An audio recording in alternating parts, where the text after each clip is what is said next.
Welcome to this explainer. Today, we are taking a fascinating journey to answer a question that feels like it should be super simple, but is actually completely transforming the modern workplace.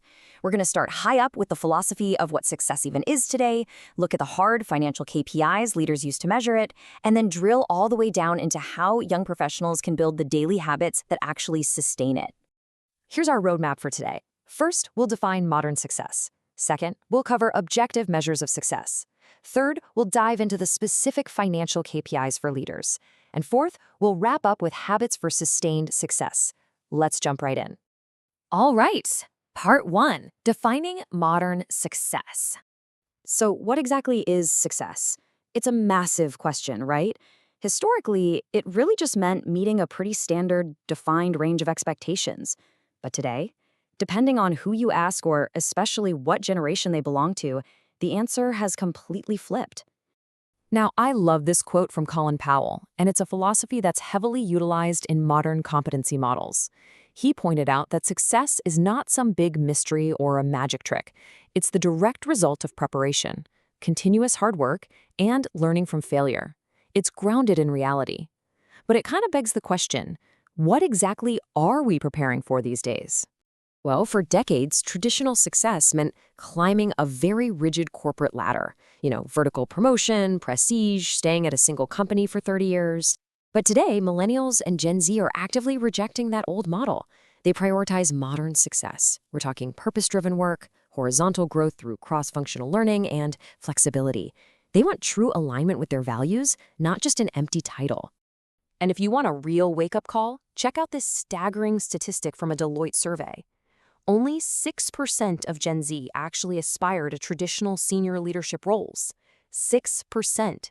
If organizations don't fundamentally change how they reward success, they're going to face a massive leadership vacuum. Which brings us to part 2, objective measures of success. So how do we bridge that personal desire for purpose with cold, hard business realities?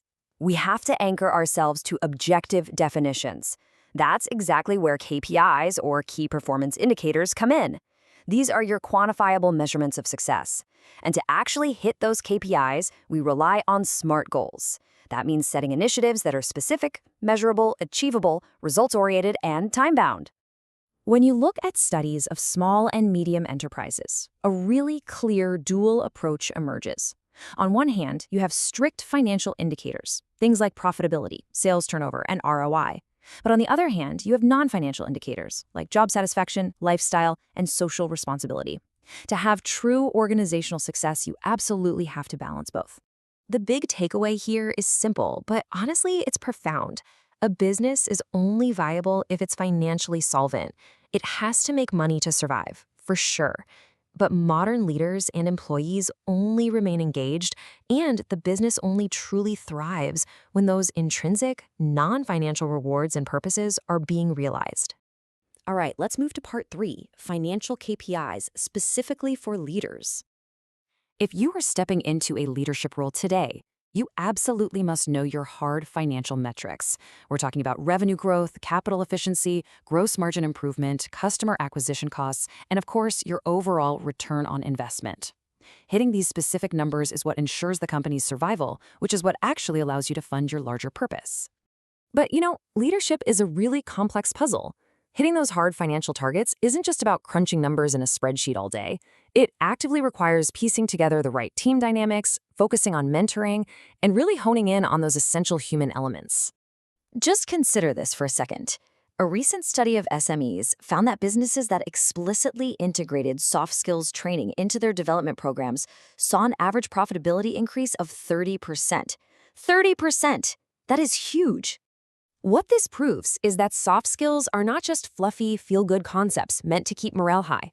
Emotional intelligence, clear communication, and conflict resolution actively increase operational efficiency.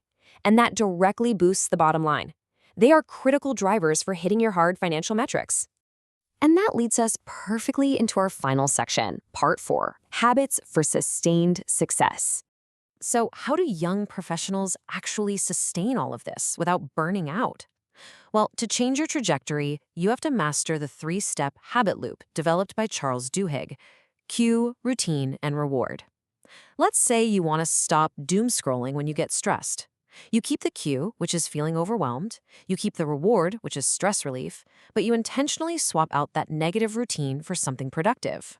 And what exactly should those productive routines be? We're talking about bite-sized daily actions that compound over time. Continuous microlearning, like reading an article or listening to a podcast. Getting physical exercise. Actually getting 7 to 9 hours of quality sleep. And yes, that literally impacts your decision-making abilities. Plus, building real professional relationships and using tools like the Pomodoro technique to tackle big tasks. Sustaining all of this requires immense resilience. You have to actively practice reframing failure as a learning opportunity rather than a disaster. You need to proactively manage your stress, whether that's through deep breathing or getting outdoors. And you absolutely must consistently seek out and actually listen to critical feedback. I want to leave you with this final provocative thought. Knowing what you now know about the massive modern shift in what success even means, the absolute necessity of objective financial KPIs, and the compounding power of the habit loop, what small habit are you going to change today to define and sustain your own success? Thank you so much for joining me on this explainer, and I hope you walk away ready to build a career that's not just highly profitable, but deeply purposeful.